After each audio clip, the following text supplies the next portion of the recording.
Apa hukumnya merokok? Ini Pak Yoyo sudah tahu, bukan saya, sudah sering ditanya. Sahkah sholat kita apabila imam sholat berjamaah masih merokok? Sudah dijelaskan gitu kan, rokok haram, haram, nggak boleh merokok, jangan merokok. Sudah, semua dokter, semua ulama, semua pemerintah nolak. Coba, apalagi mau argumen lebih kuat daripada itu? Ditulis, pemerintah tulis rokok bisa membunuhmu, mau nunggu apa lagi kata-katanya? Saya nggak tahu ini merokok membaca atau nggak baca gitu. Jelas-jelas tulisannya masih dilakukan, nggak boleh, haram gitu kan. Bagaimana hukumnya imam perokok kalau sholat? Kalau ada imam lain pindah di tempat lain. Kalau nggak ada dan antum memang tidak punya imam lain, memang harus dan imam tempat itu, maka ulama mengatakan hukumnya masih boleh. Asal memang dia bukan merokok sambil sholat, gitu kan? Loh iya, memang dia merokok di luar sholat. Dia kan sama dengan orang berbuat dosa di luar sholatnya. Lalu dia sholat, dia ikutin rukun-rukunnya semua syaratnya, sahkan sholatnya, gitu kan? Maka selama dia di luar sholat itu lain, tapi dalam sholat nggak boleh. Cuma kalau masih dapat imam lain, alhamdulillah lebih baik.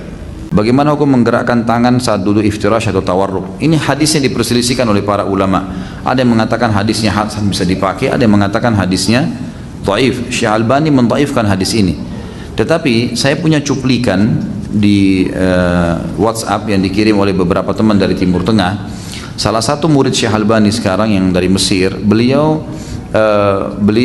memberikan gambaran pengalamannya bersama dengan Syekh Albani pada saat ketemu. Jadi beliau sholat kemudian menggerakkan jarinya dengan keras. Lalu kemudian dia mengatakan, ya kalau ada yang butuh cuplikannya saya akan perlihatkan karena sudah diterjemahkan bahasa Indonesia, sudah ada teks bahasa Indonesia. Maka dia bilang termasuk adabnya Syekh, walaupun beliau mendhaifkan hadis itu, dia datangi saya dan dia mengatakan, apa landasan kamu melakukan gerakan ini? Orang ini kira dia mau ditegur. Lalu kata dia, hadis Nabi SAW. Kata Syekh Albani, kalaupun kau mau ngamalkan itu, maka bukan dengan menggerak-gerakkan, tapi menggetarkannya. Jadi Syekh di sini rahimahullah juga tidak menyalahkan orang yang melakukan itu. Maka saya harapkan teman-teman jangan terlalu suka fonis nih, terbawa dengan arus syaitan. Mungkin antum selamat dari goda syaitan masalah riba, masalah zina, tapi masuk ke dalam masalah pribadi muslim ini luar biasa. Sampai kalau ada yang menggerakkan jari seperti sudah berbuat perbuatan ahli neraka, gitu kan? Kenapa, akhi? Matanya sorot, kayaknya sudah tidak bisa berteman. Ini kayaknya salah nih. Itu kan khilaf diantara ulama dan hadisnya ada, gitu kan? Untuk apa diributin masalah ini? Antum harus bedain ya, mana yang kita harus hajar, tidak boleh kita ajak ngomong, gitu kan? Kalau orang sudah dinasehatin dan dia melakukan bid'ah mukaffirah, bid'ah yang membawa dia pada kekufuran, sembah-sembah kuburan, nah itu yang tidak boleh untuk berteman lagi memang. Sudah dinasihatin tetap tidak mau dengar, nah itu jangan antum ajak teman. Tapi kalau orang melakukan yang masih perselisih ini bid'ah atau tidak, apalagi ini masalah furu'iyah, kunut kalau subuh baca bismillah kerasin atau tidak, untuk apa antum ribut di masalah itu? Orang semuanya punya dalil, gitu kan? Walaupun lemah, ya haknya orang, gitu. Jangan kita main vonis di sini akhirnya dianggap salah. Ini nggak boleh teman-teman sekalian. Harus antum bedain ya. Nah ini teman-teman kita di Indonesia karena masih baru berkembang dakwah salafiyah ini, maka akhirnya dikasih begitu, orang salah faham, gitu. Orang anggap semuanya nih, pokoknya kalau sudah dianggap ini bid'ah, ada satu syekh yang bilang berarti sudah divonis. Terus sebenarnya tidak. Di Masjid Nabawi antum kalau keliling lagi umroh, dari majelis ke majelis, pendapat ulama bisa berbeda-beda tuh.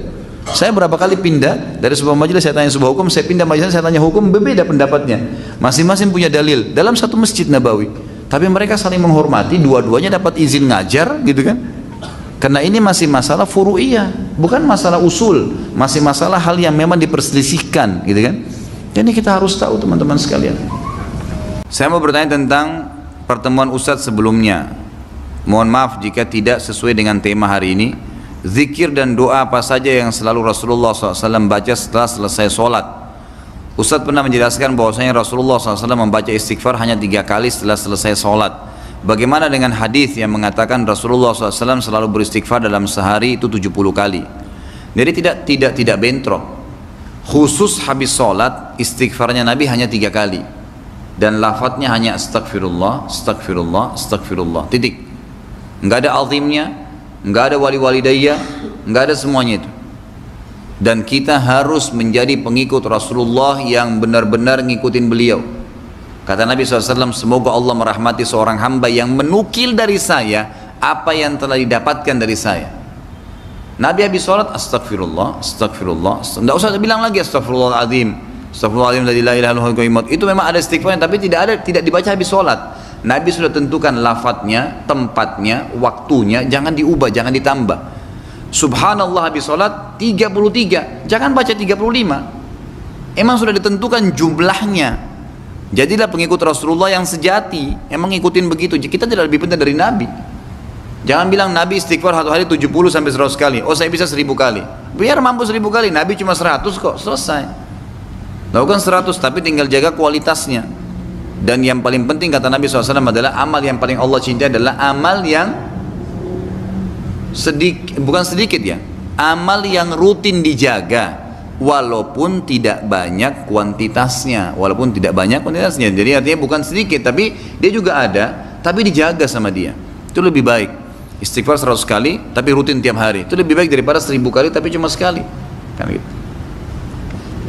Kalau masalah menyebutkan 70 kali itu sehari, dalam hadis dikatakan kata Nabi SAW, beristighfarlah kepada Allah karena saya sendiri beristighfar dan bertobat pada Allah sehari 70 sampai 100 kali. Tapi ini lepas dari masalah zikir habis sholat gitu. Ustaz, jika misalnya tertidur pada saat sholat subuh, bolehkah sholat pada pukul 7 ke atas? Boleh. Tetap malah harus kerjain, tidak boleh. Ini kan termasuk udzur ya, karena ketiduran. Tetap dikerjakan. Jam berapapun Anda bangun, kerjakan. Sama dengan lupa, dikerjakan kapan ingat. Hadis Bukhari berbunyi kata Nabi SAW, siapa yang lupa sholat dia kerjakan kapan dia teringat. Ustaz, saya merasa sholat lebih khusyuk kalau sholat sendirian daripada sholat berjamaah dengan imam yang bacaannya cepat dan tidak tumak nina. Bagaimana menurut Ustaz? Apakah saya salah dalam hal ini? Tidak salah. Ya, kalau Anda merasa lebih khusyuk tidak salah, tapi bukan berarti Anda meninggalkan sholat jamaah, gitu kan? Kalau Anda mendefinisikan saya lebih khusyuk sendirian daripada sholat dengan imam yang cepat bacaannya, itu benar. Berarti memang Anda bisa lebih tenang mengatur bacaan, tapi bukan ini dibawa kepada kasus kalau gitu saya nggak usah berjamaah, sholat sendiri lebih baik, nggak bisa, gitu kan? Karena memang sholat berjamaah dianjurkan dalam Islam, walaupun imamnya cepat, gitu kan? Bahkan Nabi SAW mengatakan dalam hadis yang sahih, ada dua yang saya angkat. Yang pertama adalah beliau mengatakan siapapun yang menjadi imam, kalau kalian menjadi imam terhadap satu kaum, maka ringankanlah sholat itu, karena sesungguhnya dalam sholat itu ada wanita, ada orang tua, ada orang yang punya hajat, ada anak-anak. Memang disuruh ringankan, tapi bukan berarti buru-buru sholatnya, gitu kan? Tetap dengan tumak nina, tapi bacaannya yang sederhana, tidak baca panjang-panjang, gitu kan? Dan riwayat yang kedua, riwayat Bukhari, pernah Mu'adz bin Jabal waktu mengimami kaumnya, kemudian ada satu anak muda masuk kan di dalam masjid mau ikut sholat, ternyata Mu'adz baca panjang sekali ayatnya sampai anak muda ini berhenti sholat, terus sholat sendiri lalu keluar dari masjid. Setelah sholat dilaporkan kepada Mu'adz oleh jemaah yang lainnya, Mu'adz mengatakan anak muda itu munafik. Terdengarlah berita ini kepada Nabi SAW, lalu Nabi SAW malah menegur Mu'adz, mengatakan, wahai Mu'adz, mana kamu dari sabbihisma rabbikal a'la, gitu kan? Mana kamu dari surah-surah yang pendek? Apakah kamu ingin menyebarkan fitnah, wahai Mu'adz? Karena orang masih punya hajat, gitu kan? Jadi Anda tetap sholat berjamaah, masalah nanti Anda sholat sunnah, Anda boleh lama-lama, nggak ada masalah. Jadi kalau masalah Anda merasa lebih khusyuk, itu memang umumnya sholat sendiri kita kan bisa ngatur, lama ruku, lama sujudnya, itu biasa saja terjadi. Bolehkah membaca 2 kali atau 3 kali dalam setiap rakaat? Misal setelah Al-Fatihah membaca Al-Ikhlas dan Al-Falaq. Boleh. Membaca dalam satu rakaat beberapa surah boleh. Nabi SAW contohkan itu. Bolehkah kita membaca tasbih sebanyaknya saat ruku dan sujud atau hanya 3 kali saja? Batas maksimal adalah 10 atau 11 kali. Dalam riwayat kita harus tetap ada dalilnya ya. Jadi Nabi SAW mewajibkan membaca sekali tasbih pada saat ruku dan sujud dan menyunnahkannya 3 kali, dan beliau mengerjakan sendiri pribadi 10 sampai 11 kali. Maka ulama mengatakan batas maksimal adalah yang dikerjakan Nabi SAW, penentuan 10 sampai 11 kali. Saya punya adik laki-laki yang sangat nakal dan sering marah jika diberi nasihat oleh orang tua. Tapi jika saya ajak sholat, alhamdulillah dia masih mau. Belakangan saya lihat bahwa di badannya ada tato. Apakah saya tetap harus ajak dia sholat walaupun sholatnya tidak sah? Mohon petunjuk. Dari mana ini dikatakan orang kalau bertato sholatnya tidak sah? Nggak ada hubungannya itu. Tato memang dosa, dia lakukan tato di badannya. Tapi kalau dia sudah taubat, afdalnya dibersihkan. Tapi kalau orang sudah taubat sementara dia bersihkan tatonya, dia berusaha, maka tidak ada masalah. gitu kan? Dia melanggar dengan tatonya tapi sholatnya tetap sah karena tidak masuk dalam pembatalan sholat orang bertato. Pernah gak antum dapatin dalam buku fikih? Ya, seperti kalau keluar angin, kalau buang air besar, tato masuk, gitu kan? Kalau punya tato berarti sholatnya batal, enggak ada. Gitu. Kapanlah kita harus berdiri ketika iqamah? Di awal iqamah atau di kalimat qad qamatis shalah? Atau setelah iqamahnya selesai? Mana yang lebih afdal? Sama saja.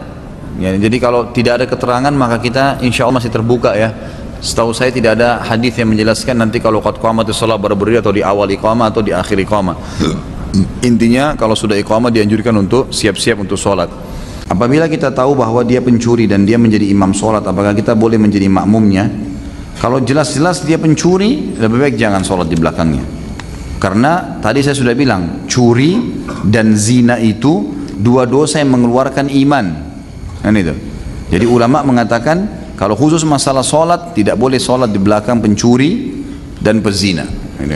Ini tidak dibolehkan. Sementara ulama masih membahas tentang hal-hal yang lain. Seperti kemarin waktu ada orang tanya, apa hukumnya kalau imamnya merokok misalnya. Atau imamnya mungkin mabuk, pernah mabuk. Kemudian dia sholat, tapi dalam sholat dia tidak mabuk. Lalu kita terpaksa jadi imam makmum di belakangnya. Maka ini ulama masih mentoleransi. Itu kan bukan berarti menghalalkannya. Tetapi kalau mencuri sama berzina ini umumnya mereka melarang untuk menjadi makmum di belakangnya. Allahu a'lam. Bila anak sedang sakit, selalu rewel dan ingin selalu nempel pada ibunya, tidak mau dilepas, sholatnya bagaimana? Sedangkan dia selalu menangis bila dititipkan ke suami atau orang tua. Bisa sholat sambil digendong. Sebagaimana hadis Bukhari menjelaskan masalah itu. Kalau Nabi SAW pernah menggendong cucunya Umamah, ya, perempuan anaknya Zainab radhiyallahu anha. Lalu kemudian Nabi SAW menggendongnya sambil sholat. Pada saat Nabi mau ruku diletakkan di depan sejadah, gitu kan? Lalu kemudian beliau sholat seperti biasa, berdiri rakaat kedua digendong lagi. Sampai Imam Bukhari menulis bab khusus tentang hukum menggendong bayi atau anak sementara sholat. Jadi nggak ada masalah. Dan juga boleh mempercepat sholat. Dalam arti kata di sini memilih surah-surah yang pendek. Kalau orang Indonesia nggak usah diajarin. Nah, ini sudah ahlinya, gitu kan? Inna atayna wal asri, inna atayna wal asri. Baiklah, jadi baca surah-surah pendek, gitu kan? Karena Nabi SAW pernah jadi imam, gitu kan? Kemudian beliau mempercepat sholatnya. Biasanya beliau baca surah-surah panjang, ini jadi surah pendek. Selesai salam kata para sahabat, ya Rasulullah, tidak seperti biasanya. Kok sholat anda sekarang lebih pendek? Kata Nabi SAW, tadi saya dengar tangisan bayi di saf perempuan. Maka saya mempercepat sholat saya, khawatir ibunya terganggu gara-gara itu. Itu adabnya memang, kan itu. Jadi ini bisa dilakukan, Allah alam. Bagaimana cara saat kita batal wudu dalam sholat berjamaah pada pertengahan dan posisi anak di tengah saf, keluar dari sholat, minta jalan dengan orang-orang di sekitar kita lalu keluar berwudu. Nggak boleh lanjutin sholat sementara tidak punya wudu, ya, karena ini memang dilarang di dalam hadis. Allah tidak terima sholat yang tidak bersuci, berarti dilarang, gitu kan, tidak boleh. Tadi sebelum sholat maghrib, setelah sholat qobliyah, saya memperhatikan Ustadz berdoa menengadah tangan. Mohon di-share Ustadz doanya. Rahasia dong ini. Doa itu kan curhat sama Allah, masa mau dibongkar-bongkar gitu. Mau tahu bocorannya? Yang bertanya aja ya. Jadi doa itu ada dua macam. Ada doa yang sifatnya, doa ini memang rutin. Sudah Nabi SAW ajarkan. Seperti kita bilang, Rabbi ghafirli wali walidayya warhamhuma kama rabbayani shaghira, Rabbana atina fid dunya hasanah. Itu kan doa-doa yang sudah diajarkan oleh Nabi SAW, sudah umum. Saya kadang-kadang gemar mengumpulkan doa yang semua dimulai dengan Rabbana. Di Al-Quran saya keluarin, gitu kan. Seperti misalnya Rabbana innana amanna faghfir lana dzunubana wa qina adzabannar, Rabbana innaka man tudkhilin nar faqad ahzayta ma lidh dhalimin min ansar, Rabbana Rabbana Rabbana. Semua ada banyak tuh. Mungkin ada lebih dari 30-40 doa. Ini doa yang kita panjatkan. Kadang-kadang kita mungkin bukan tidak ada hajat ya, tapi bukan hajat khas kita di situ. Kita amalkan karena Allah sebutkan dalam Al-Quran dan Nabi SAW amalkan kita. Itu doa yang pertama. Doa yang kedua ini hajat. Nah ini bebas, hajat antum apa gitu? Sampaikan kepada Allah Subhanahu wa taala.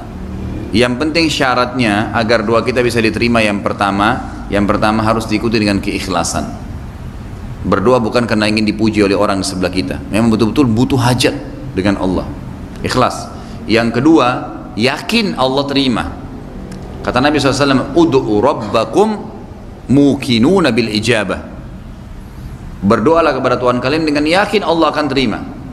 Yang ketiga, nggak boleh minta yang haram. Tidak boleh makanan dan pakaiannya juga haram. Kata Nabi SAW, seseorang yang berantakan rambutnya, kotor bajunya, gitu kan? Kemudian tidak pakai alas kaki, berdoa kepada Allah di langit, mengatakan, ya Allah kasih, ya Allah kasih. Bagaimana Allah kasih? Makanannya haram, minumannya haram, pakaiannya haram, tidak dikasih. Yang keempat, tidak tergesa-gesa. Kata Nabi SAW dalam hadis Bukhari Muslim, yustajabu li ahadikum malam ya'jal. Seseorang pasti diterima doanya sama Allah selama tidak tergesa-gesa. Ucapannya, Rabbana atina fid dunya hasanah. Bukan Rabbana atina fid dunya hasanah fil akhirati hasanah. Atau apa yang diucapin gitu. Kemudian juga tidak tergesa bisa minta jawaban. Kata Nabi SAW, wa kaifa ya'jal ya Rasulullah? Bagaimana cirinya orang yang tergesa-gesa itu ya Rasulullah? Kata Nabi SAW, yaqulu da'autu wa lam yustajabu li fatarakat du'a. Dia bilang saya sudah berdoa belum ada jawabannya, maka dia tinggalkan doa. Itu buru-buru, tergesa-gesa. Kita panjatkan proposal kepada Allah. Bawahan, atas bawahan di kantor minta dinaikin gaji sama dirutnya. Tulis permohonan, masukkan ke ruang direktur. Kira-kira apa yang antum lakukan setelah itu? Nunggu atau gebrak-gebrak pintu dirut? Nunggu. Nggak mungkin, mana proposal saya, permintaan, nggak mungkin, mana berani, dipecat dari kantor. Allah udah kasih kita badan, udara, mata, macam-macam nikmatnya banyak gitu kan. Hanya minta ini terus belum dikasih, protes. Sabar, gitu kan. Allah lebih tahu. Makanya ulama bilang kalau kita berdoa sama Allah, Allah lebih tahu kapan dikasih, kenapa dikasih, sebesar apa dikasih, dan kapan dikasih. Terserah Allah itu. Bukan kita yang atur, itu Allah SWT yang atur. Udah sampaikan, selesai. Dan luar biasanya kalaupun belum kita lihat jawabannya, tetap saja kita berbuat ibadah kepada Allah Subhanahu wa taala. Kalau saya pribadi ada hajat-hajat tertentu yang saya fokus gitu. Di antaranya adalah ada hadis Nabi SAW yang berbunyi, kalau ini antum minta di-sharekan gitu kan. Ada hadis Nabi SAW, manusia ada 4 golongan. Yang paling afdal, yang paling luar biasa adalah yang Allah kasih ilmu dan harta. Lalu dia habiskan ilmunya dan hartanya di jalan Allah. Diinfakkan, diajarin ilmunya. Infak hartanya, diajarin ilmunya. Ini orang yang paling afdal di sisi Allah SWT. Datang golongan kedua, orang yang Allah kasih ilmu tanpa harta. Tapi dia lihat golongan pertama dan dia bilang, ya Allah, dengan ilmunya ya, kalau saya punya harta seperti orang itu, saya akan buat sama. Artinya saya akan pergi haji, hajikan orang, saya akan bangun masjid, saya akan bangun ini. Begitu niatnya. Maka kata Nabi SAW, fahuma fi ajri sawa. Mereka sama pahalanya. Tapi golongan ini golongan kedua. Ada golongan ketiga, yang Allah kasih harta tanpa ilmu. Kaya, tapi nggak tahu halal haram. Nggak tahu harus diapain hartanya. Lalu dia habiskan hartanya di jalan kemaksiatan. Foya-foya, bangun diskotik, macam-macam, bioskop, karaoke, beragam macam maksiat. Datang golongan keempat, paling bobrok nih, nggak ada ilmu, nggak ada harta. Masalahnya bukan dia lihat golongan pertama sama kedua, golongan ketiga nih. Dia bilang kalau saya punya harta, saya akan buat seperti orang ini, bangun diskotik, bangun bar. Apa kata Nabi SAW? Fahuma, keduanya ini 3 dan 4, fi wazri sawa, di dosa sama. Udah goblok, bodoh, miskin gitu kan. Ini bahasanya begitu, bukan individu ya, tapi luar biasa gitu. Yang dicontohin orang maksiat kepada Allah SWT. Kalau saya pribadi selalu saya berdoa begini, ya Allah, karuniakanlah saya ilmu dan harta secara pribadi gitu kan. Kemudian buatlah saya menyelesaikan dan mengeluarkan semua di jalan Allah. Jadi saya minta agar dijadikan golongan yang pertama ini. Ini bocorannya. Satu aja ya. Masih banyak yang lain tapi nanti. Saat Imam Bukhari mau menulis hadis Nabi, Imam Bukhari sholat 2 rakaat sebelum menulisnya. Sholat apakah itu? Ulama lebih cenderung mengatakan ini adalah Imam Bukhari mencari waktu sholat yang dibolehkan. Umumnya pendapat yang paling kuat mengatakan Imam Bukhari mencari masjid dan sholat tahiyat masjid. Umumnya ini pendapat yang lebih kuat, gitu kan? Ada juga sebagian mengatakan Imam Bukhari mengerjakan sholat sunnah wudu. Jadi beliau kalau terima hadis, beliau wudu, lalu beliau mengerjakan sholat sunnah wudu dan minta sekalian petunjuk sama Allah apakah hadis ini sahih atau tidak. Ini 2 pendapat yang paling kuat, tahiyat masjid atau sholat wudu. Tapi tidak ada sholat baru yang dikerjakan oleh beliau, rahimahullah. Pertanyaan kedua, apakah tawarruk hanya tahiyat akhir jika rakaat sholat lebih dari 2 sehingga tidak berlaku untuk sholat yang hanya 2 rakaat? Ini khilaf panjang diantara ulama ya. Tawarruk itu perlu Anda ketahui dan sudah pernah saya jelaskan di bab sholat kita, ada warak itu artinya bokong. Ya, jadi dibahasakan duduk tawarruk, maksudnya duduk sambil bokong kita tersentuh di tanah. Kan gitu yang sering kita kerjakan di tahiyat akhir gitu. Nah pertanyaan tadi, apakah tawarruk itu dikerjakan di rakaat kedua atau umum semuanya? Saya sudah pernah jelaskan kan. Yang paling kuat Allah alam, kalau saya simpulkan raja, saya tidak ulangi lagi masalah ini karena panjang lebar. Yang jelas duduk yang paling kuat pendapat itu, walaupun semua benar, kita tidak bisa salahin ya, karena masing-masing punya riwayat. Tapi yang saya pernah telusuri dan saya pelajari satu persatu, saya temukan ternyata riwayat yang paling kuat adalah duduk tawarruk itu dikerjakan kalau lebih dari 2 rakaat. Lebih dari 2 rakaat. Kalau setiap rakaat kedua, baik itu tahiyat akhir atau bukan, seperti subuh misalnya, atau tahiyat kedua di duhur, tetap saja Nabi SAW kerjakan dengan iftirash. Apa itu iftirash? Menduduki telapak kaki kiri kita, gitu kan? Jadi kalau sholat subuh pun dalam pendapat yang kuat ini adalah tetap duduknya iftirash, bukan tawarruk. Tawarruk dikerjakan setiap lebih dari 2 rakaat, seperti kalau rakaat ketiga di maghrib atau rakaat keempat di duhur, asar dan isya. Allah alam. Bolehkah membaca surah yang sama di sebuah rakaat? Misal membaca Al-Ikhlas karena menyukai surah tersebut. Setahu saya sebaiknya jangan ya. Dianjurkan untuk memvariasikan, karena contoh dari Nabi SAW divariasikan. Tapi bolehkah di setiap rakaat kedua saya membaca Al-Ikhlas? Boleh kalau itu. Karena ada pernah sahabat sering kali membaca di rakaat keduanya Al-Ikhlas. Rakaat pertama diacak sama dia, lalu dilaporkanlah oleh makmum-makmumnya, ya Rasulullah, orang ini kalau sholat selalu di rakaat kedua Al-Ikhlas. Ditanya, kenapa kau baca itu? Tapi ini sholat yang berbeda ya. Jadi sholat subuh misalnya di rakaat kedua Al-Ikhlas, nanti sholat maghrib juga yang suara Al-Ikhlas, rakaat kedua isya Al-Ikhlas, tapi rakaat pertama diacak sama dia. Maka kata Nabi SAW, kenapa kau baca begitu? Kata sahabat tadi, karena saya mencintai surah itu ya Rasulullah. Kata Nabi SAW, tidak ada masalah, gitu kan? Jadi tidak ada masalah, karena dia suka membaca surah itu. Tapi nggak boleh dalam satu sholat semuanya sama. Rakaat pertama Al-Ikhlas, rakaat kedua Al-Ikhlas. Ini masih banyak surah lain, kenapa malas baca? Gitu. Bolehkah sholat di belakang imam yang banyak melakukan bid'ah? Contohnya niat dilafatkan dan doa kunut. Boleh, nggak ada masalah. Nggak ada masalah itu. Jadi dalam hadis kan dikatakan, kalau kalian sholat dan imam mengimami kalian, kalau imamnya benar dia panen pahala kalian, kalau dia salah dia dapat hukuman dan kalian tetap dapat pahalanya. Jadi ulama mengambil hukum dari hadis ini ya, bahwasanya seseorang boleh sholat di belakang orang yang melakukan bid'ah, ya, kecuali bid'ahnya mukaffirah ya. Karena kalau masalah kunut, masalah lafaz itu kan bid'ah yang bukan mukaffirah, bukan sampai mengkafirkan, itu perbuatan bid'ah yang berdosa umumnya gitu kan.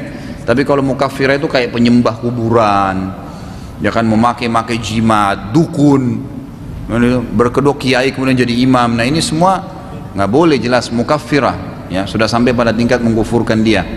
Ustaz, mohon diterangkan dalil larangan sholat berjamaah di saat masih ada jamaah sholat yang belum selesai. Hadis Nabi SAW, tidak boleh ada 2 jamaah di dalam satu masjid, jadi dilarang, nggak boleh. Makanya kalau antum masuk masjid walaupun masbuk ada jamaah di sana, sana aja ikut, nggak usah buat jamaah baru. Nggak boleh, dianjurkan untuk tetap satu jemaah saja. Ustaz, bolehkah kita menjadikan batas garis depan saf kita sebagai sutra dan pembatas sholat, atau memang harus dengan benda sebagai penandanya, atau harus di belakang orang apabila kita sholat tidak di saf terdepan? Boleh saja, nggak ada masalah. Kalau kita bisa mendapatkan sutra yang ideal itu tingginya ya, tingginya kurang lebih 50 sampai 60 cm lah ya, kurang lebih. Tapi kalau kita tidak punya, boleh buku, boleh apa saja, tas. Kalau ada tiang lebih bagus, ada orang bagus. Kalau tidak ada maka boleh. Saya pernah disampaikan oleh salah satu dosen saya di Madinah, dalam masalah fikih para ulama sepakat mengatakan kalau dia berada di sebuah lapangan luas, tidak ada yang bisa dijadikan sebagai sutra, atau mungkin seperti masjid ini masya Allah tidak ada tiang di tengah-tengahnya, gitu kan? Maka bagaimana caranya? Orang harus mencari sutra misalnya. Maka dia boleh meniatkan sutra tempat sujudnya, ya, tempat sujudnya. Apakah doa iftitah sholat malam dan tahajud beda dengan sholat wajib? Sebenarnya sama saja. Doa iftitah ada banyak ya. Ada kalau tidak salah sekitar 13 macam doa iftitah. Boleh dipilih yang mana saja, nggak ada masalah. Sholat wajib atau sholat sunnah. Tapi Nabi SAW seringkali kalau malam membaca di doa iftitah, Allah Rabbu Jibril wa Mikail wa Israfil fatiras samawati wal ard anta tahkumu baina ibaduka fi makhtalafu fi ihdili makhtalafu fi binal haqqi biidnik innaka tahdi man tasha' ila siratal mustaqim. Itu yang sering beliau baca, gitu kan, yang saya tahu dalam lafaz sholat malamnya. dalam iftitah. Tapi seringkali beliau juga meragamkan dengan dua-dua iftitah yang lain. Jadi teman-teman saya sarankan untuk tidak satu doa, tapi hafal beberapa doa. Karena menghafal beberapa jenis doa itu akan membuat kita tidak jenuh, ya, bisa variasikan macam-macam doa-doa. Makanya semua doa sholat itu pasti banyak. Iftitah ada banyak, doa ruku ada banyak, ya. Iftitah ada sekitar 13-an kalau nggak salah, kemudian doa ruku ada sekitar 6 atau 7 macam, doa iktidal itu ada 4 atau 5 macam, doa sujud juga begitu ada 7, di antara doa sujud ada 4 atau 5 macam, doa sebelum salam ada 23 macam doa, banyak. Dan itu semestinya kita harus ragamkan gitu. Doa pada saat sujud dibaca secara lisan atau di dalam hati Ustaz. Bagaimana menurut Ustaz dalam dan kapan kita boleh mengadakan apa ini? Saya nggak tahu ya. Baik, yang jelas doa tetap dengan lisan, doa dengan lisan. Ya, doa, zikir, baca Quran itu adalah ibadah lisan. Jadi kita mengeluarkan suara walaupun sebatas kita yang mendengarnya. Teman saya di Inggris menitipkan pertanyaan berikut. Beliau kesulitan untuk melaksanakan sholat duhur, asar, dan maghrib di sana dikarenakan minimnya tempat untuk sholat. Sedangkan rumah dan kampusnya jaraknya cukup berjauhan. Kira-kira bagaimana solusi untuk teman saya ini Ustaz? Bolehkah beliau selalu menjamak sholatnya? Tidak boleh. Jawabannya mutlak tidak boleh menjamak dan tidak boleh meninggalkan sholat. Lalu bagaimana solusinya? Kata Nabi SAW dalam hadis yang sahih, innama ju'ila li ardan masjidan wa tahura. Allah sudah menjadikan untukku dan umatku bumi ini semua bisa jadi masjid dan suci. Sholat di bawah pohon. Kenapa orang bisa pacaran di taman kampus? Kenapa anda tidak bisa sholat? Kenapa? Anehnya malu kalau berbuat kebaikan. Sholat di kantor, tidak ada tempat untuk sholat Ustaz. Ambil sejadah di sebelah komputer anda, di sebelah kursi anda bisa sholat. Tidak ada alasan gitu. Bahkan subhanallah ada sepupu saya sendiri, dia masuk di Australia. Sekarang sudah warga negara Australia dia. Kebetulan ibu dia tante saya langsung, adik ayah saya gitu. Jadi saya dengar dari ayahnya kisahnya gitu. Dia saking sering dididik oleh tante saya untuk sholat, maka di kampusnya itu dia kumpulin anak-anak muslim waktu dia masih SMP gitu. Ngobrol-ngobrol untuk sholat, yuk kenapa nggak sholat gini-gini. Ternyata setelah mereka tunjukin prinsip sholat, 3-4 orang anak muslim itu sholat, kepala sekolahnya menghargai, dianggap itu perbuatan baik gitu. Dan ternyata memang anak-anak muslim ini tidak pernah buat keributan, yang lain sering ganggu orang, ini enggak. Pintar berprestasi di sekolah, langsung kepala sekolahnya keluar instruksi, dikasih satu ruangan khusus jadi masjid di sekolah Kristen. Tunjukin prinsip. Ini agama saya yang perintahin kok. Kan begitu mestinya. Jadi insya Allah tidak akan ada yang menghalangi kita. Jadi jalani hukum Allah SWT. Mau di Inggris, mau dimanapun tidak ada masalah. Hukum Allah tetap berlaku. Dalam sujud diperintahkan untuk memperbanyak doa. Apakah alhamdulillah termasuk? Termasuk. Doa dan zikir sama. Boleh kita membaca alhamdulillah. Apa boleh sholat di rakaat ketiga dan keempat setelah Al-Fatihah? Boleh membaca surah lain? Setahu saya tidak ada lagi anjuran. Nabi SAW di dalam hadis Bukhari dikatakan, sholat membaca surah hanya di rakaat 1 dan 2. Rakaat ketiga dan 4 hanya membaca Al-Fatihah. Apakah sunnah membaca ta'awudz dan basmalah setelah takbiratul ihram? Iya sunnah. Hadis Bukhari. Nabi SAW menganjurkan di rakaat pertama saja ya, membaca a'udzubillahi samil alim minasyaitonir rajim, hadis sahih, dan membaca bismillah. Nabi SAW membaca bismillah. Syekh Jibril mewajibkan membaca bismillah, tetapi bismillahnya tidak jahar, tidak kerasin. Jadi Nabi SAW itu seringkali suara bismillahnya terdengar kecil dan al-fatihahnya baru besar. Itu dalam sholat. Tapi kalau di luar sholat bismillah dikerasin tidak ada masalah. Apakah boleh ketika tasyahud akhir sebelum salam kita tambah dengan doa yang dilafadzkan? Karena saya pernah dengar dan membaca ada hadis, apakah hadisnya lemah? Hadisnya sahih. Ya, Nabi SAW membolehkan para sahabat untuk membaca doa sebelum salam. Setelah beliau mengajarkan para sahabat untuk membaca doa, gitu kan? Untuk mengajarkan para sahabat 13 macam doa sebelum salam. Lalu beliau mengatakan setelah mengajarkan para sahabat, falyad'u ma yasha. Setelah itu dia boleh berdoa semaunya. Allahu a'lam. Ustaz, apa hukumnya bagi laki-laki memakai celana di atas mata kaki ketika sholat dan di luar sholat, dan sampai mana batas pakaian? Ini sudah saya jelaskan tadi ya. Tapi kalau berhubungan dengan sholat, maka memang ada hadis Nabi SAW yang masih diperselisihkan oleh para ulama, tapi yang saya tahu memang disahihkan oleh Abu Daud, jadi kan, tentang ada seorang sahabat yang lagi sholat lalu kemudian dia diberhentikan, betul selesai sholat kata Nabi SAW, ulangi sholatmu. Lalu dia ulangi lagi, tapi dia nggak tanya kenapa ya Rasulullah. Sampai 2 kali, lalu ada sahabat yang menanyakan, ya Rasulullah kenapa anda suruh ulangin? Kata Nabi SAW, karena mata kakinya tertutup, gitu kan? Maka ulama membahas ada dua bahasan. Kalau di luar sholat hukumnya tidak boleh isbal secara umum. Kalau dalam sholat ada plusnya. Ya, ada plusnya, maka sholatnya tidak diterima. Makanya dianjurkan kalaupun yang orang sampai masih isbal, yaitu kesalahan dia di luar sholat, tapi kalau dalam sholat dia harus gulung. Memang sudah begitu hukum Nabi SAW. Bagaimana kiat-kiat agar bisa sholat tahajud dan ibadah-ibadah malam lainnya? Tentu saja pertama baca fadilahnya, janji-janji Allah di situ, kemudian coba paksakan diri untuk melakukannya. Tentu dimulai dengan tidur lebih cepat, ya, jauhi semua indikasi yang bisa membuat kita tidak bangun karena begadang, makan terlalu banyak, ya, pada saat mau tidur malam, itu semua akan mengganggu. Maka kita punya persiapan-persiapan, baca fadilah, kemudian paksakan diri untuk itu dan punya persiapan-persiapan untuk melakukannya. Bolehkah imam sholat isya atau maghrib atau subuh membaca mushaf Al-Quran? Kalau sholat wajib, Allah alam, yang saya tahu tidak ada pendapat ulama yang membolehkannya. Kalau sholat wajib, kalau sholat sunnah boleh. Fatwa ulama membolehkan kalau seseorang itu membaca Al-Quran, karena ada hadis yang berbunyi almar'u maliku li nafilatihi, seseorang pemilik ibadah sunnahnya, maka sunnah itu boleh dia batalin kapan dia mau, boleh dia kerjakan kapan dia mau, gitu kan, kecuali di waktu yang terlarang. Kalau sholat wajib nggak boleh kecuali ada udzur-udzur syar'i. Jadi kalau sholat wajib nggak boleh. Jika di saf ketiga di masjid, ketika sholat berjamaah ada satu tiang atau pilar, apakah kita harus membuat saf baru di belakangnya? Mengingat ada hadis dari Anas radhiyallahu anhu, sesungguhnya kami dahulu menghindari tiang ini di zaman Nabi SAW. Atau bolehkah melanjutkan saf ketiga tersebut di samping tiang dengan alasan untuk mendapatkan fadilah saf di depan? Yang paling kuat pendapat ulama dalam masalah ini adalah makruh. Makruh sholat di antara dua tiang. Karena hadis Anas radhiyallahu anhu yang tadi disebutkan itu hadis sahih, adalah Anas bin Malik cuma mengatakan kami menghindari tiang di zaman Nabi SAW. Yang saya tangkap dari para ulama hadis dari hadis ini adalah, yang pernah saya pelajari, kalau ini hukumnya makruh. Artinya kalau masjid penuh, nggak ada lagi tempat, kemudian ada tiang, antara tiang dengan tiang harus dibuat saf, maka dibuat saf di situ, dibuat saf, gitu kan. Kalau misalnya masjid masih luas, maka lebih baik kita jangan sholat di antara tiang-tiang itu. Ustadz, ana mau nanya tentang masjid yang ada kuburan, itu batasannya apa ya? Sebab selama ini saya fahami tidak boleh sholat di masjid yang ada kuburannya, walaupun di luar, tapi masih wakaf dengan kuburan dan masjid.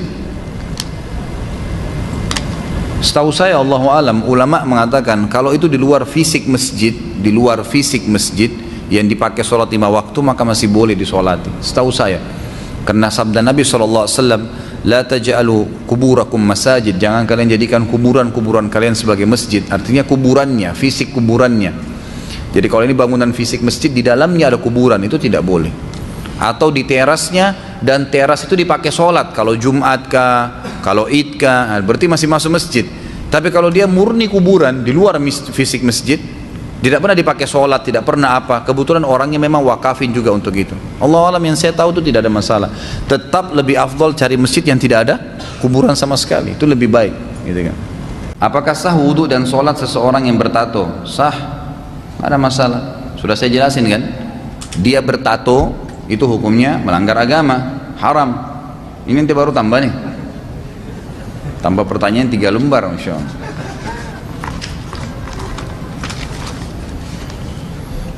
Jadi sah saja dia menato dirinya berdosa. Tato itu sendiri nggak boleh, itu kan dilarang, merusak badan, itu tidak dibolehkan, memasukkan tinta dan seterusnya. Tapi apakah sah sholat dan wudhu orang yang bertato? Sah, nggak ada masalah, karena tidak masuk dalam hal-hal yang membatalkan sholat. Yang batalkan sholat kan jelas, tidak ada wudhu, ada najis di badan, gitu. Tato itu bukan najis. Jadi ini bukan berarti membolehkan tato ya, karena tato itu ada bab sendiri, dilarang, gitu kan. Apakah boleh berdoa ketika sujud terakhir dalam sholat? Berdoa dalam hati? Jangan dalam hati, berdoa benar, ucapin, tidak ada masalah, boleh. Sabda Nabi SAW, kalau kalian ruku agungkan Allah, kalau kalian sujud perbanyak doa. Bagaimana ini, karena satu kertas ya, jadi saya bacakan walaupun ada di luar tema. Bagaimana di zaman Rasulullah SAW ketika selesai azan maghrib dan isya, adakah waktu jeda untuk sholat sunnah sebelum iqamah atau langsung iqamah setelah azan? Setahu saya ada sholat sunnahnya, setahu saya. Bahkan sabda Nabi SAW jelaskan gitu, antara azan dan iqamah maghrib kata Nabi SAW, maka seseorang sholatlah ya. Siapa yang mau 3 kali Nabi SAW ulang-ulangi. Bagaimana menyikapi kondisi rumah anak yang jauh dari masjid, sedangkan ada musola kecil dekat rumah? Apakah tetap harus mendatangi masjid yang sesuai dengan sunnah dan meninggalkan musola? Kalau musola itu insya Allah tidak ada pelanggaran-pelanggaran yang jelas ya, misal imamnya bacaannya tidak benar, ini kan tidak boleh ya. Kalau ada imam yang bacaannya ngawur salah, nggak boleh kita sholat di belakangnya, karena dia mengubah-ubah makna daripada ayat Al-Quran. Seperti saya kasih contoh tuh, hari orang baca Al-Fatihah Alhamdulillah, itu kan yang benar ya. Tapi kalau orang bilang Alhamdulillah, ini salah ini. Karena Alhamdulillah segala puji bagi Allah. Orang bilang Alhamdulillah artinya kematian buat Allah.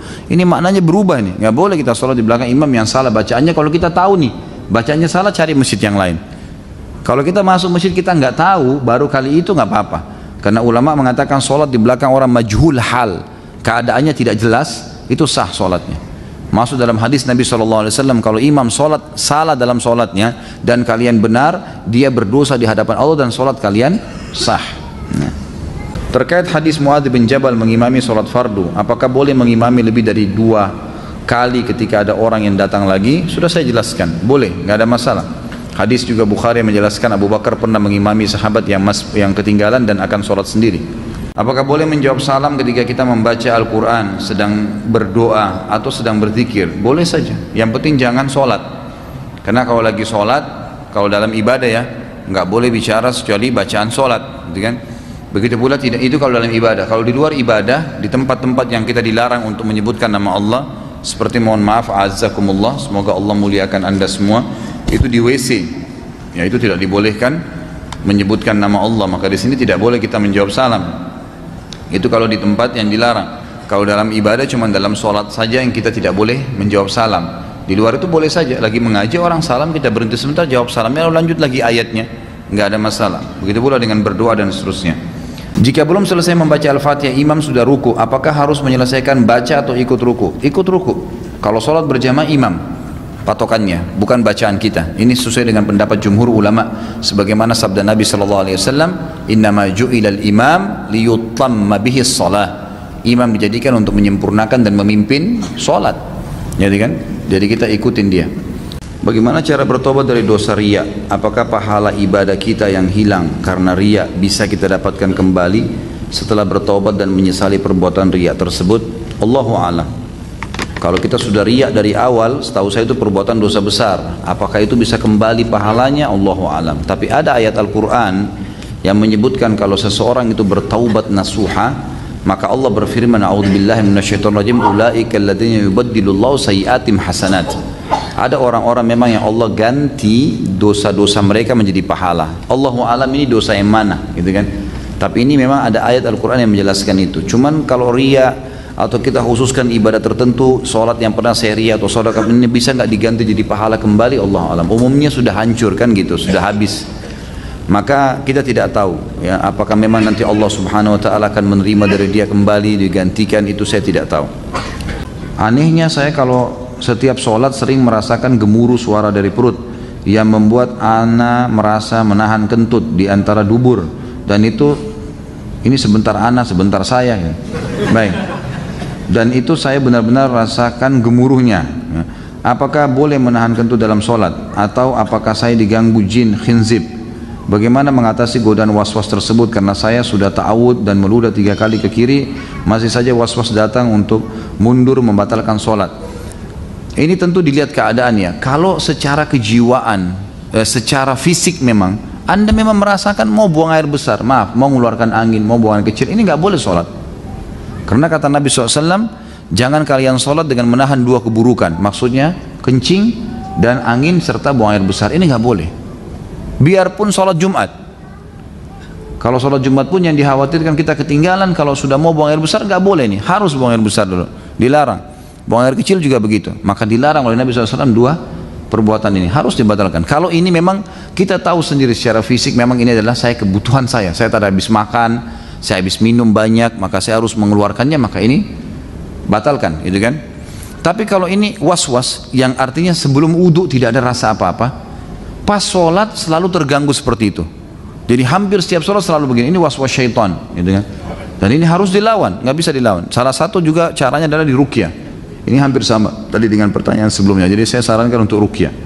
Bagaimana kalau batal sholat, namun di saf terdepan dan saf berikutnya rapat sekali? Bagaimana caranya untuk melewati, untuk ke belakang? Permisi, tepuk pundaknya untuk diberikan jalan. Jangan tinggal diam, karena tidak boleh orang melanjutkan sholat sementara dia dalam keadaan batal wudu, ya, berdosa malah. Karena sholat tidak boleh kalau tidak suci. Jika kita menjadi makmum masbuk, apakah jika kita ikut setelah sujud kedua maka tidak terhitung satu rakaat? Saya tidak ngerti sujud kedua ini. Kalau maksudnya intinya mendapatkan satu rakaat itu di ruku. Sabda Nabi SAW, man adraka ar-ruku'a faqad adraka ar-raka'ah. Siapa yang mendapatkan ruku, dia sudah mendapatkan satu rakaat itu. Patokannya ruku. Jadi kalau imam belum sami Allahu liman hamidah, Anda datang takbir ruku, Anda dapat satu rakaat. Kalau selain itu i'tidal sujud, berarti kehilangan otomatis.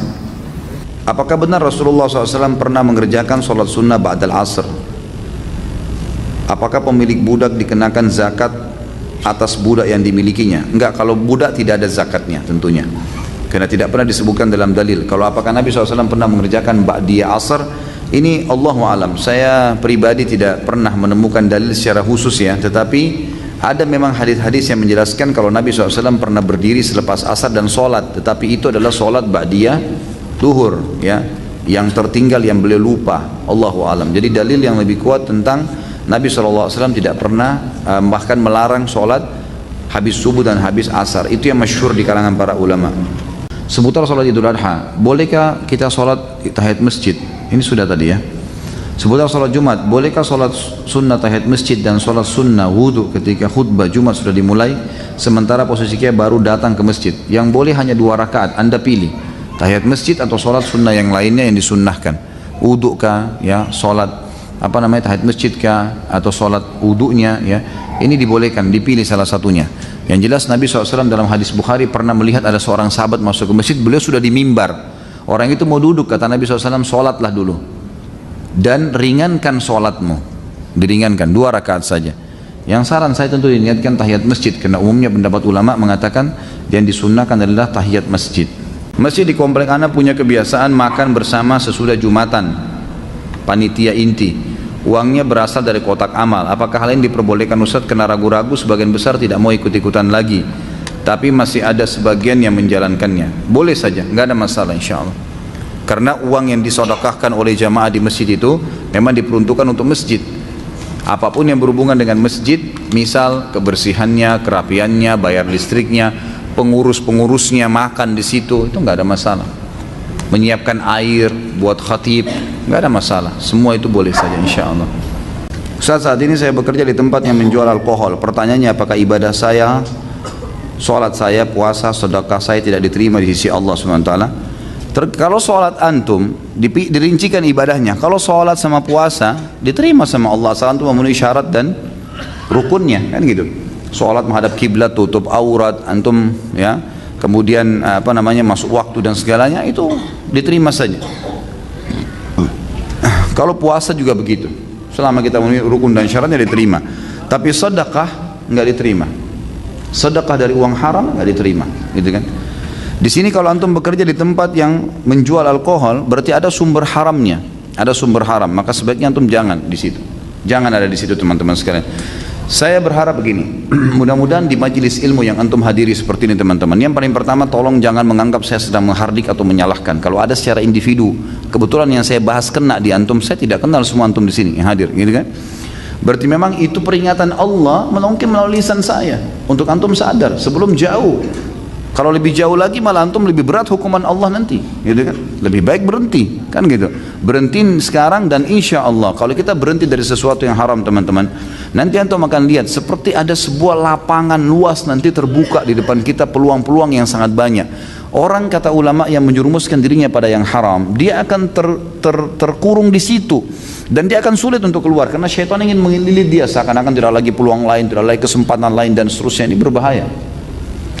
Maka mestinya teman-teman sekalian kita tinggalkan pekerjaan-pekerjaan haram ini, ya. Apapun yang haram, ada syubhat antum tinggalkan. Jangan sampai masalah ini. Jangan sampai masalah, gitu kan? Jadi semestinya lebih hati-hati, Allahu alam. Kalau masalah sedekah, Allah kalau dari hasil gaji itu tidak diterima. Kalaupun tadi Sholat itu baju yang dipakai, sejadah yang dipakai, AC rumah dipakai bayar dari hasil pekerjaan tadi, maka ini ulama mengatakan masuk dalam bab syubhat. Apabila memang dia masih punya pendapatan lain, misal selain di tempat penjualan itu ada alkohol, ada yang lain-lainnya. Misal di sebuah supermarket ada jual alkohol, tapi mayoritas produk yang dijual bukan itu. Semuanya halal, sabun apa segala, tidak ada masuk supermarket besar tapi ada alkoholnya. Maka kalau dominan produk-produk halal, gajinya akan jadi halal. Tetapi dianjurkan kalau dia mau lebih jeli, dia menilai kadar kurang lebih, ya, dari dia kerja 30 hari itu gaji dia berapa, kemudian sekitar berapa persen secara persentase produk yang ada di supermarket itu, misalnya 5%-nya produk haram, 5% dari total produk, 5% haram karena ada minuman keras, 95% semuanya halal. Maka antum keluarin 5% dari gaji antum, sedekahin. Jadi halal tuh, nggak ada masalah. Tapi tadi yang saya jelaskan hukumnya itu kalau semuanya alkohol nih, ya, orang kerja di bar jual alkohol semuanya, gitu kan, itu memang haram, tidak bisa mutlak kayak awal. Tapi kalau di sini didominasi oleh produk halal, dikeluarkan persentase dari perkiraan dari produk haram itu dikeluarkan dari gaji, insya Allah jadi halal semuanya. Dan kalau betul seperti yang saya bilang tadi yang kedua, maka termasuk sedekah antum setelah antum bersihkan uang yang persentase haram itu, maka insya Allah akan jadi halal. Al-Baqarah 238, peliharalah semua salatmu dan peliharalah salat wusta, berdiri karena Allah dalam salatmu dengan khusyuk. Mengapa Allah SWT memberikan tempat terkhusus dalam kitabnya menjaga salat wusta, salat pertengahan? Itu haknya Allah, kita nggak bisa protes masalah itu. Allah mau milih sholat mana yang lebih afdal, tempat mana yang lebih afdal, siapa yang menjadi nabi, siapa yang menjadi malaikat, itu Allah pencipta, maunya dia. Seperti kita lihat satu perusahaan, dia warna ini masjid misalnya, pembangun masjidnya mau warnain temboknya coklat, lampunya mau dipasang warna kuning, mau dipasang model lampu begitu, AC-nya seperti ini. Kita nggak bisa protes, ya maunya.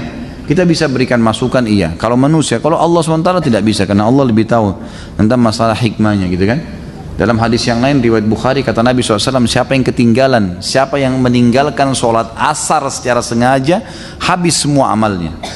Allah memang khususkan di antara 5 waktu sholat, asar yang paling tinggi, kemudian datang setelahnya subuh dan isya, baru setelahnya duhur dan maghrib. Tapi ini bukan berarti duhur dan maghrib rendah, enggak.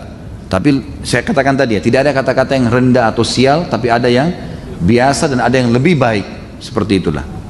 Apa hukumnya tidak memakai peci atau penutup kepala pada saat sholat? Nah, apa hubungannya ini dengan bahasan kita? Nggak ada masalah, boleh saja insya Allah, tidak ada masalah sama sekali, asal usahakan rambutnya tidak menutupi dahinya, ya. Karena memang dianjurkan, terutama Imam Syafi'i rahimahullah mengatakan usahakan agar dahi seseorang tidak tertutup dengan apapun, karena Nabi SAW mengatakan umirtu an asjuda li sab'ati a'dha, saya diperintahkan sujud dengan 7 anggota badan, diantaranya dahi dan hidung. Maka dahi menurut Imam Syafi'i harus murni, nggak ada apa-apa sama sekali. Sehelai rambut pun bisa membatalkan kalau Imam Syafi'i rahimahullah. Tapi kalau jumhur ulama mengatakan tidak ada masalah, yang penting dahi tersentuh di tanah. Ini umumnya lah, insya Allah tidak ada masalah, ya. Apa hukum imam atau peci dalam sholat? Apakah wajib atau sunnah? Tentu saja sunnah, karena Nabi SAW menutup kepala beliau dengan imamah. Maka ulama mengatakan menutup kepala hukumnya sunnah. Hukumnya sunnah, bukan wajib. Akhir-akhir ini jika bangun tidur atau ketika baca Quran, sholat bahkan sampai terbawa ketika di dalam sholat, saya suka diganggu dengan munculnya bayang-bayang tanda salib. Hal ini sangat mengganggu saya sehingga saya selalu mengulang-ulang sholat tetap saja sama. Apakah saya terkena sihir atau hanya pikiran was-was saja? Karena saya sehari-hari hidup bekerja di lingkungan orang-orang Nasrani. Pernah coba diruqyah 1 kali, tidak ada efek apapun. Apakah harus diruqyah? Ini sihir. Dan sudah banyak orang yang seperti ini. Maka saya sarankan Anda sihir dan ruqyah pada ahlinya. Saya sudah berikan nomor-nomor telepon orang-orang yang diruqyah, ya, orang peruqyah itu. Kalau belum punya, nanti yang bertanya silakan temui saya habis pengajian, dan saya akan berikan insya Allah nomor teman-teman peruqyah. Pasti saya yakin ini memang ada beberapa teman-teman kita yang Nasrani, semoga Allah berikan hidayah, mereka bukan sportif mendakwakan agamanya, tapi mereka menggunakan sihir. Ini banyak sekali terjadi, dan kebanyakan, bahkan ada pernah terjadi di Makassar, seseorang yang pernah belajar di pesantren bahkan sampai murtad dan terkaget semua guru-gurunya, ustadznya, kok bisa? Setelah didatangin di ruqyah ternyata dia kesurupan dan kena sihir, baik dari makanan ataupun minuman, karena ibunya ternyata seorang Nasrani yang mu'allaf masuk Islam tapi pindah agama lagi gitu. Di saran saya ruqyah, dan ruqyah tidak cukup dengan satu kali dan harus ahlinya. Ya. Lebih utama mendengarkan kajian atau sholat ba'diyah? Ya. Tentu saja kajian dulu ya. Majelis ilmu wajib dihadiri kan. Sholat ba'diyah masih bisa dikerjakan di waktu lain. Apakah benar atau dibenarkan adanya doa ingin bertemu dengan Rasulullah SAW? Kalau ingin bertemu maksudnya apa di dunia, ini tidak ada. Ingin bertemu tidak ada. Kalau ingin minta agar Allah memimpikan, mungkin, Allahu a'lam. Tapi kalau bertemu di dunia tidak mungkin, karena Nabi SAW sudah meninggal. Ya, banyak orang tidak percaya dengan ini. Bahkan banyak orang yang sengaja menganggap Rasulullah SAW masih hidup. Ini kejahilan sebenarnya, nggak boleh kan. Allah SWT mengatakan dalam banyak ayat Al-Quran, diantaranya A'udzubillahi minasyaitonir rajim, innaka mayyitun wa innahum mayyitun. Kau akan mati hai Muhammad dan mereka juga mati, gitu kan. Dalam banyak ayat yang lain juga, gitu kan. Allah Subhanahu wa taala menyebutkan tentang kematian Nabi Muhammad SAW. Jelas beliau akan meninggal dunia. Jadi tidak boleh diyakini bahwasanya Nabi SAW akan ketemu dengan, kalau minta bertemu dengan Rasulullah di surga, bersama dengan beliau di surga, itu lain. Karena memang ada banyak dalil yang menyebutkan tentang masalah itu, seperti misalnya ana wa kafil yatim kahataini fil jannah. Saya bersama dengan sponsor yatim seperti ini di surga. Jadi sangat dekat, gitu kan. Maka ini boleh kita meminta agar bersama Nabi SAW di surga. Mana yang lebih utama, sholat qabliyah subuh di rumah tapi ketinggalan takbir di masjid, atau qabliyah di masjid? Tentu saja di masjid. Di masjid, jangan di rumah. Kalau antum yakin antum akan kehilangan takbiratul ihram pertama, jangan, karena ini ada fadilahnya, harus dikejar. Begitu takbiratul ihram pertama sudah langsung dicatat pahala oleh malaikat. Jadi jangan. Tapi kalau antum masuk ke masjid, lagi sholat di situ sunnatul fajr, kemudian iqamah, antum bisa batalin, sudah dapat pahala itunya dan tidak kehilangan takbiratul ihram. Ya. Saya pernah dengar pendapat salah satu ustadz di televisi bahwa kalau sudah mandi junub tidak perlu berwuduk lagi untuk melakukan sholat. Apakah itu benar ustadz? Mohon penjelasan. Ada pendapat ulama masalah ini. Ada pendapat ulama yang membolehkan seperti itu. Allahu a'lam. Tapi ada juga yang mengatakan lebih baik dia wuduk, dan yang memberikan juga syarat kalau mereka sudah mandi tidak perlu wuduk lagi, dengan syarat memang tidak ada hal-hal yang membatalkan wuduknya, tidak ngeluarin lagi cairan atau angin ataupun kotoran dari dua lubangnya, kemaluan dan duburnya. Kalau selama dia mandi, dia yakin itu, dia mandi, maka bisa saja karena seluruh anggota tubuh sudah terkena dengan wuduknya. Tapi kalau dia khawatir, ragu, mungkin dia masih menggosok sabun di tempat-tempat yang bisa batalkan wuduk seperti kemaluan, maka ini sebagian dia wuduk.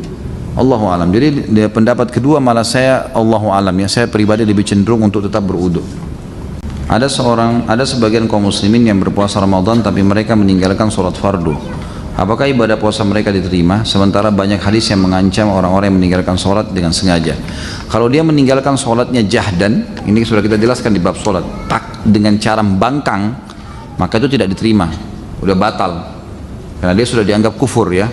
Meninggalkan sholat jahdan itu tidak ada sholat, nah, itu maka sudah nggak diterima, biar dia puasa percuma. Kalau dia takasulan, malas-malasan, maka insya Allah puasanya diterima, tapi dia berdosa dengan meninggalkan sholatnya. Ini tetap harus diingatkan gitu. Jika tidak puasa Ramadan maka wajib diganti. Apakah jika sholat yang ditinggalkan juga wajib diganti? Tidak. Dan ini subhanallah dijelaskan dalam hadis Bukhari. Pernah ada seorang wanita bertanya kepada Aisyah radhiyallahu anha, berkata, ya wahai Aisyah, kenapa kami diperintahkan oleh Rasulullah SAW untuk membayar puasa Ramadan dan tidak diperintahkan untuk mengqadha atau membayar sholat? Lalu Aisyah berkata kepada wanita tersebut, apakah kamu dari Haruri? Haruri ini sebuah wilayah di Irak ya. Di situ banyak kaum Khawarij. Khawarij ini punya ciri khas. Mereka itu memukul rata semua orang-orang yang berbuat salah. Jadi kalau misalnya orang ini ya tidak sholat 50 tahun misalnya, dia baru sadar di tahun 51, dia harus mengqadha 50 tahun sholatnya. Itu enggak ada dalam Islam ini. Memang tidak ada perintahnya. Lalu perempuan itu mengatakan, saya bukan dari Haruri, saya dari Madinah, cuman saya enggak ngerti.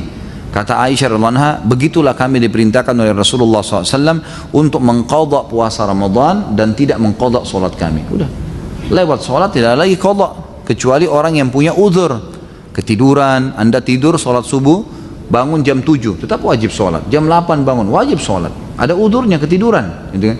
Bukan tidur-tiduran ya, bukan sengaja. Memang punya uzur, ketiduran, kebablasan, bangun sudah terbit matahari, wajib sholat. Nggak bisa nggak. Kalau orang sengaja tinggalin sholat, nggak ada lagi qadanya. Memang sudah begitu perintah agama. Ketika sholat Idul Fitri atau Idul Adha, ada sholat sunnah sebelum sholat Idul Fitri, seperti sholat wudhu, sholat duha, tahiyat masjid. Tidak ada ini. Idul Fitri dan Idul Adha kan dikerjakan di lapangan. Tidak ada sholat sebelumnya dan tidak ada sholat sesudahnya. Kalau berhubungan dengan Idul Fitrinya ya. Tapi kalau kita memang diadakan di masjid karena hujan besar, gitu kan?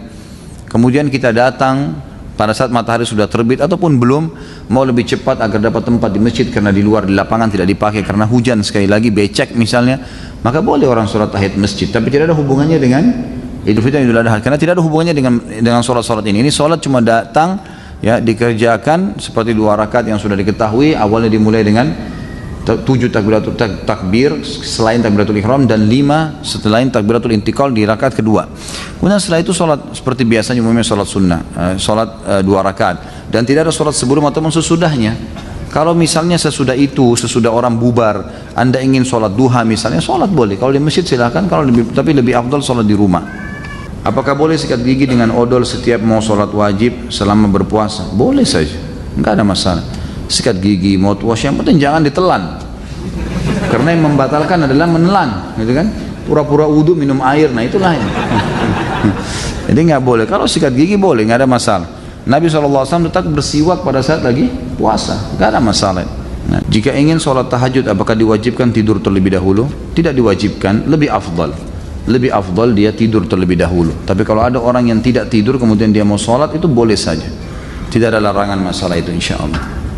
Apakah ibadah sholat sebenarnya sudah ada sejak zaman nabi-nabi terdahulu, namun cara ibadahnya berbeda?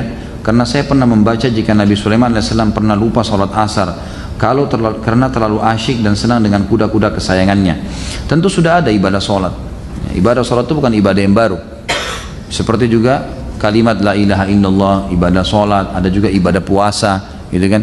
Tetapi apakah mereka juga memiliki 5 waktu sholat? Allahu a'lam. Istilah sholat asar memang disebutkan dalam hadis Bukhari. Kalau Sulaiman alaihissalam pernah lupa atau kelewat waktu sholat asar karena lagi asyik bermain dengan kuda-kuda kesayangannya, lalu Sulaiman alaihissalam bertobat kepada Allah subhanahu wa ta'ala dengan cara menyembelih semua kuda-kudanya itu di jalan Allah, diniatkan untuk Allah subhanahu wa ta'ala. Jadi semenjak itu beliau tidak bermain lagi dengan kuda-kuda kesayangannya. Memang pernah disebutkan tentang masalah itu. Tapi apakah di zaman Sulaiman alaihissalam sholat juga 5 waktu? Allahu a'lam. Karena kalau riwayat sahih menjelaskan, pertama diberikan kepada Nabi SAW 50 waktu sholat, lalu Musa meminta agar diringankan, gitu kan? Berarti Musa alaihissalam tahu kalau sholat diperintahkan 50 kali, 50 waktu. Maka dia minta agar diringankan, dan Musa alaihissalam tidak tahu kalau akhirnya menjadi 5. Karena setelah kembali pun sempat bertanya Musa alaihissalam kepada Nabi Muhammad SAW, berapa? Kata Nabi SAW 45, diringankan 5 saja. Kata Musa kembali minta keringanan, terus diringankan 5 sampai sisa 5. Hadis ini juga menjelaskan kepada kita kalau sebenarnya Musa alaihissalam pun tidak seperti itu sholatnya. Dia pun bukan berharap 5. Karena dia sempat berkata waktu Nabi SAW sudah kembali dari langit ke-7, dan Musa masih bertanya, berapa hai Muhammad? Kata Nabi SAW 5 waktu sholat. Kata Musa, minta lagi keringanan kepada Tuhanmu. Suruh minta keringanan lagi. Kata Nabi SAW, saya sudah malu dengan Allah, sudah cukup, gitu kan? Maka terdengarlah suara dari langit, Allah mengatakan, dia adalah 5 waktu sholat, tapi pahalanya saya berikan untuk umatmu 50 waktu sholat, karena setiap pahala dilipat gandakan 10 kali lipat. Allahu alam. Jadi alhamdulillah ini yang tulis soal ini, dia bilang soal ujian untuk Ustadz Khalid ya. Saya udah jawab, alhamdulillah. Mudah-mudahan saya lulus ya. Di beberapa masjid ada yang melaksanakan sholat tarawih 2 kelompok, yang mana jemaah yang 11 rakaat gabung dengan yang 23 rakaat. Sampai rakaat ke-8 jamaah yang 11 rakaat melaksanakan witir terlebih dahulu dengan imam yang baru, sementara jamaah yang 23 rakaat menunggu sampai selesai sholat witir, dan setelah itu imam jamaah yang ke-23 rakaat melanjutkan sampai selesai. Bagaimana hukumnya hal yang seperti ini Ustaz? Apakah jamaah yang melaksanakan witir yang terlebih dahulu akan mendapatkan pahala sholat semalaman? Ini insya Allah dua-duanya nggak ada masalah. Ya, perilaku ini boleh-boleh saja karena semuanya sunnah, dan dua-duanya memang ada dalam sunnah-sunnah agama kita, gitu kan, perintah Nabi SAW, dan ada juga perilaku Umar bin Khattab radhiyallahu anhu. Jadi ulama mengatakan boleh mengerjakan 11, boleh mengerjakan 2 rakaat malah kalau sholat Sunnah, gitu kan, bebas. Dia kerjakan 11, kemudian dia witir, lalu dia bubar, itu boleh saja. Kalau misalnya dia bubar dengan imam yang baru, ya, imam yang memang cuma menyelesaikan 11 dan dianggap selesai pada saat itu, Allahu a'lam, mudah-mudahan kita berharap dua-duanya mendapatkan pahala semalam suntuk, gitu kan. Tapi saya sarankan kalau anda punya kekuatan, punya kemampuan, sholat aja 23, nggak ada masalah, gitu kan. Atau sekalian cari masjid yang memang dasarnya cuman 11 rakaat, jadi sudah tidak ada lagi syubhat. Kalau tidak kita ragu ya, yang mana kira-kira mendapatkan pahala semalam suntuk nih, apakah imam pertama atau imam kedua, gitu kan. Tapi yang jelas hadis menjelaskan sampai imamnya bubar, gitu. Apakah boleh melakukan sholat tahajud ketika kita sudah melakukan sholat witir setelah isya?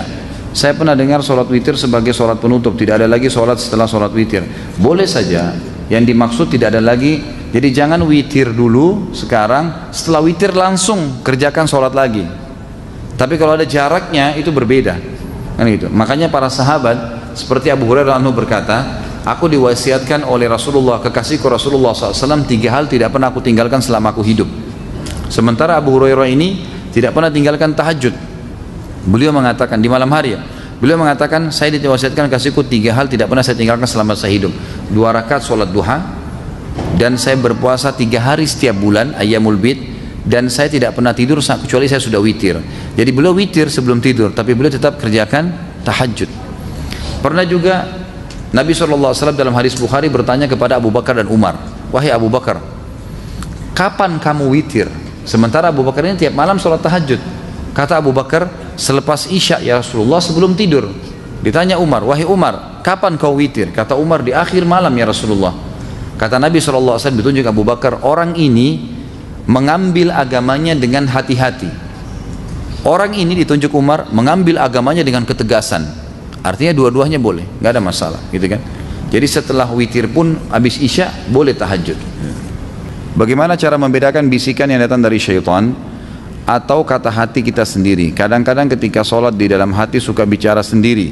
Bagaimana cara menyikapinya Ustaz? Sahkah sholatnya? Bagaimana hatinya bicara sendiri nih? Allah mengatakan alladzi yuwaswisu fi sudurin nas. Apa bahasanya setelahnya? Minal jinnati wan nas. Yang bisikin itu syaitan. Kalau dalam jiwa kita sendiri, gitu kan, jinnati wan nas. Sebagian ulama tafsir mengatakan nas ini termasuk jiwa, memang jiwa dia sendiri. Dia kadang-kadang berbicara.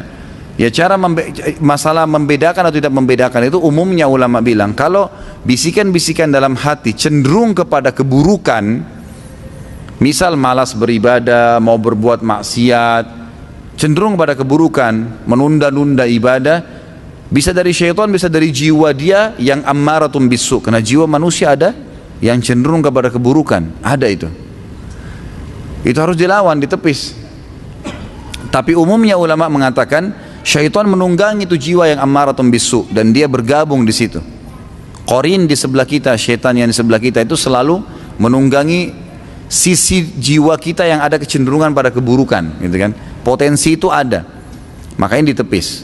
Semua bisikan yang termotivasi untuk ibadah, kita lihat fakir miskin lewat, tiba-tiba dalam hati kita bantu tuh, kesian. Telepon tuh orang tua sudah lama ini tidak telepon ayah saya, mau silaturahim, mau bakti sama orang tua. Oh, mau bantu ada tetangga yang lagi sakit atau ada orang yang lagi sakit mau dijenguk di rumah sakit, ada bisikan, itu berarti positif, diikutin.